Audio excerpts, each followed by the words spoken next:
महाविद्याओं की शक्तियाँ अपार हैं और उनकी सेविकाएँ 64 योगिनी हैं और योगिनी के बाद अप्सराएँ, गंधर्व, यक्ष और नाना प्रकार की डाकनी शाकनी बहुत सी शक्तियों से परिपूर्ण रहती हैं।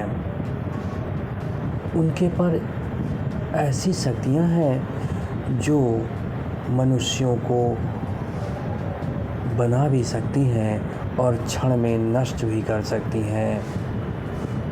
वे अपने भाव के इशारे मात्र से किसी को भी राजा या रंक बना सकती हैं।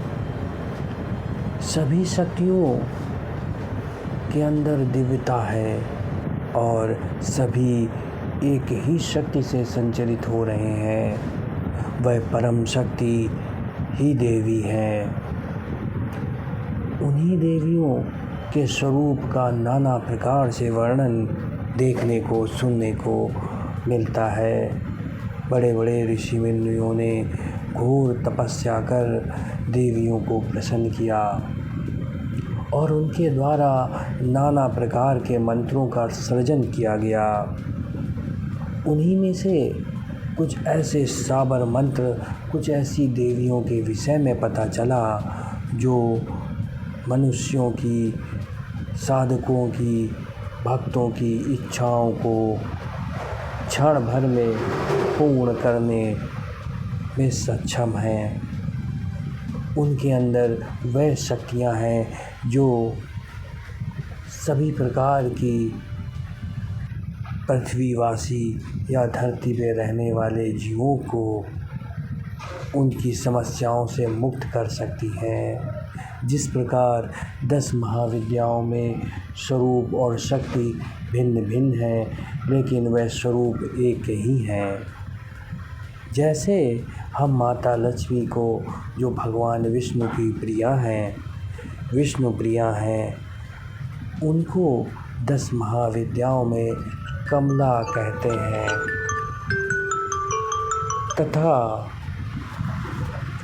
उनकी इस अघोर रूप में उपासना देवी कमला के नाम से की जाती है तथा मंत्रों द्वारा उन्हें अघोर लक्ष्मी कहा जाता है। इसी प्रकार एक देवी कामाक्षा है। सभी प्रकार की इच्छाओं को पूर्ण करने वाली देवी कामाक्षा भक्तों की सभी इच्छाओं को पूर्ण करती हैं। कहते हैं देवी की साधना करने से सभी इच्छाएं तो पूर्ण होती ही हैं, साथ ही यदि आपके जीवन में या आपके समीप कोई कष्ट है तो उसका भी निवारण हो जाता है। माता विष्णु की प्रिया हैं एवं सभी प्रकार की शक्तियों से भरपूर हैं। यह अत्यंत गुप्त है, यह मंत्र अत्यंत गुप्त है। इसके विषय में कहीं कहीं ही पढ़ने को मिलता है। देवी कामाक्षा का मंत्र इतना शक्तिशाली है कि इसकी साधना को भी कई स्थानों में गुप्त रखा गया है। इसके विषय में संपूर्ण वर्णन बहुत कम ही देखने को मिलता है। आज मैं आपको माता का मंत्र बताने जा रहा हूँ। यह मंत्र अत्यंत ही सरल एवं उच्च कोटि का है। ये 10 महाविद्याओं देवी कमला से संबंधित है, जो महालक्ष्मी, अघोर लक्ष्मी का स्वरूप है। ओम नमः कमलाक्षौ ह्रीं क्रीं श्री फट स्वाहा। यह मंत्र अत्यंत ही शक्तिशाली है। इस मंत्र को जपने के लिए आपको किसी एकांत स्थान का चयन करना होगा। केवल नीचे का वस्त्र धारण करना होगा। आप धोती या अन्य चीज़ धारण कर सकते हैं। सफ़ेद आसन लगाकर सामने एक दीपक को प्रज्वलित करें। उसके बाद आँख बंद कर भगवान गणेश का स्मरण करें। तत्पश्चात कुल देवी का स्मरण करें। फिर अपने गुरु का स्मरण करें और यह सभी क्रिया होने के बाद इस मंत्र का 108 बार जप करें। यह क्रिया नित्य 11 दिनों तक आपको करनी है और 11वें दिन आपको इस मंत्र को लेकर ही हवन करना है। हवन की संख्या आप 101, 108 या अपनी इच्छा अनुसार कर सकते हैं।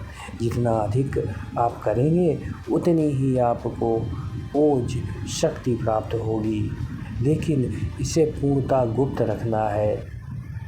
ऐसा करने से आपके कार्य तो सिद्ध होंगे ही, साथ ही जीवन में सफलताएं प्राप्त होंगी। इसके बाद हवन में जो आप धूनी बचती है या हवन करने के बाद जो भस्म बचती है उसे पास रख लें, उसका तिलक करें। ऐसा करने से वह शक्ति हमेशा आपके साथ रहेगी एवं घर में सुख शांति आएगी, सभी कार्य सिद्ध होंगे। धन से संबंधित समस्याएं आपको बहुत कम देखने को मिलेंगी। देवी कामाक्षा का ये मंत्र अत्यंत ही शक्तिशाली है, अतः इसे गुप्त रखते हुए केवल स्वतः ही इस्तेमाल करें। कभी भी अपनी साधना का वर्णन समाज या जगत में ना करें। धन्यवाद दोस्तों, बने रहें चैनल के साथ और सब्सक्राइब जरूर करें। मेंबरशिप या यूट्यूब चैनल को ज्वाइन करते हैं, उन्हें मैं एक तंत्र की पुस्तक उपलब्ध कराऊंगा। यह पुस्तक पूर्णतः फ्री होगी, अतः शीघ्रता से चैनल को ज्वाइन करें और मैसेज अवश्य करें। आपके पास अतिशीघ्र वह पुस्तक PDF रूप में पहुंच जाएगी। धन्यवाद।